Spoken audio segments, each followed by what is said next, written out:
लोकशाहीचं मंदिर असलेल्या विधानसौधामध्ये पाकिस्तान जिंदाबादचा नारा देणाऱ्यांचा चिकोडीत निषेध। अखिल भारतीय विद्यार्थी परिषद चिकोडीच्या नेतृत्वाखाली आज विधानसौधा येथे पाकिस्तान जिंदाबादच्या घोषणा देणाऱ्यांच्या विरोधात चिकोडी विधानसौधासमोर आंदोलन करण्यात आलं। राज्यसभा निवडणुकीत काँग्रेसचे उमेदवार सय्यद नासिर हुसैन यांचा विजय झाल्यानंतर सरकारने दोषींना तात्काळ अटक करावी अशी मागणी अखिल भारतीय विद्यार्थी परिषदेने केली असून त्यांच्या समर्थकांनी पाकिस्तान जिंदाबादच्या घोषणा दिल्या। पाकिस्तान जिंदाबादच्या घोषणा देत असताना आजूबाजूच्या लोकांनी त्यांना थांबवण्याचा प्रयत्न केला नाही आणि तिथे असलेल्या नासिर हुसैननेही विरोध केला नाही। काही दिवसापूर्वी विधानसभा निवडणुकीतील विजयावेळी बेळगावात पाकिस्तान जिंदाबादचा नारा देण्यात आला आणि पाकिस्तानचा झेंडा फडकवण्यात आला। देशद्रोह्यांना विधानसभेत जागा देण्यात आली ही चिंताजनक घटना आहे। हा प्रश्न अतिशय गंभीर असून सरकारने कोणतीच कारवाई केली नाही। अशा घटनांवर वारंवार घडत आहेत। सरकारने तातडीने कठोर कारवाई करावी अशी अभाविपची मागणी आहे। पाकिस्तानपूरचा नारा देणाऱ्या व्यक्तीवर देशद्रोहाच्या गुन्ह्याखाली गुन्हा दाखल करण्यात यावा आणि योग्य तपास होऊन निकाल जाहीर होईपर्यंत राज्यसभेचे सदस्य म्हणून शपथ घेऊ नये अशी आमची मागणी आहे।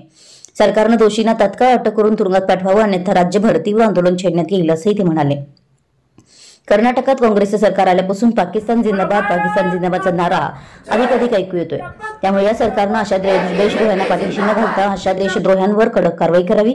अशा देशद्रोह्यांना आपल्या देशातून पाकिस्तानात पाठवण्याची व्यवस्था करावी, अन्यथा येत्या काही दिवसात जनता रस्त्यावर उतरून हिंसक संघर्ष करेल।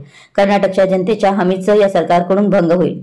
या संघर्षात सर्व भारतीय विद्यार्थी परिषदेचे विद्यार्थी व राज्य कार्यकारिणी सदस्य चंद्रशेखर गुडासी, बिंद्या पाटील, प्रतिष्ठा शेट्टी, प्रवीण बब्बन्नावर, सागर भिक्कू, नागराज अंधानी, श्रीवर्धन पुजारी, पवन वराळे, ओंकार केंपट्टी, भीमराव होरत्ती व कार्यकर्ते उपस्थित।